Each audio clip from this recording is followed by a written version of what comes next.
16 जून को हमारे पास एक कंप्लेंट आई थी जिसमें कंप्लेनेंट ने हमें बताया कि उसने एक ANN कैश मित्रा करके एक लोन ऐप इंस्टॉल करी थी जिसमें उसने 36,000 का लोन अप्लाई करा और 22,000 उसके खाते में आ गए। और उसके कुछ दिनों के बाद में उसे कॉल आने शुरू हुए अलग अलग नंबर से जिसमें उसको एक्सटॉर्ट किया गया कि अगर वो पैसे और उनके खाते में नहीं जमा करवाएगा तो उसकी जो फोटोज हैं जिनका एक्सेस उन्होंने ऑलरेडी ले रखा था वो उसके रिलेटिव्स को, उसके कॉन्टैक्ट्स को शेयर कर दी जाएंगी। तो ये उसको डर दिखा के उससे पैसे एक्सटॉर्ट किए गए। तो तकरीबन उसका 50,000 जितना उसने लोन लिया था उससे ज़्यादा उसने पैसे वो दे चुका था और उसके बाद उसने पुलिस में कंप्लेंट दी। तो जैसे ही हमारे पास कंप्लेंट आई हमने साथ के साथ इसमें FIR दर्ज करी चीटिंग, फोर्जरी और ऑर्गेनाइज्ड क्राइम के BNS के सेक्शंस के तहत। और हमने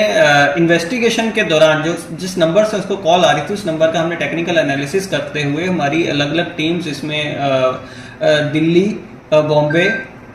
आंध्र प्रदेश, राजस्थान, तो हमारी अलग अलग टीम्स ये जगह पे गई। उनके आपसी तालमेल से, लोकल पुलिस की कोऑर्डिनेशन से हम लोगों ने अभी तक इसकी इन्वेस्टिगेशन में टोटल 4 लोगों को गिरफ्तार करा है। एक सिद्धेश सालवी है, एक लव कुमार है जिन लोगों ने ये पूरा जो कनेक्शन था वो जाली तरीके से लिया, एक विकास शर्मा है जयपुर का जो कि वहां का ई मित्रा का एजेंट है जो ये सारी पेमेंट्स करवा रहा था, और चौथा वोडाफोन का एक एम्प्लॉय अभिजीत दे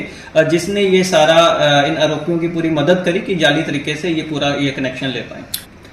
जो इसका पूरा ये मोडस ऑपरेंडी समझ में आया इसका ये है कि इन्होंने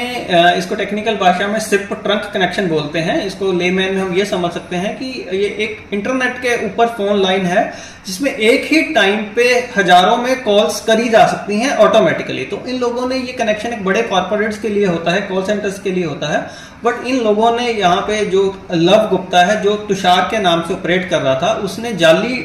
एक कंपनी के डॉक्यूमेंट्स को फोर्ज करके जाली डॉक्यूमेंट्स के ऊपर ये पूरा कनेक्शन लिया। और जिस एड्रेस पे कनेक्शन लिया वो बॉम्बे का एड्रेस था जो कि जाली था, वो सिर्फ 2 घंटे के लिए वेरिफिकेशन के नाम पे लिया गया था। और ये पूरा जो सेटअप है वो आंध्र प्रदेश के मंगलागिरी में एक पाई डाटा सेंटर में इंस्टॉल किया गया था और उसके बाद ये VPN यूज करके फॉरेन सर्वर्स के थ्रू ये कॉल्स राउट हो रही थी। तो इसमें जो वोडाफोन की काफी उनके तरफ से लैप्सेस पाए गए, उन्होंने बिना डिलीजेंस के एक कनाइवेंस के तहत ये कनेक्शन दिया जिससे एक दिन में 10,000 लोगों को कॉल किए जा रहे थे अलग अलग साइबर फ्रॉड के लिए। तो इस तरीके से ये जो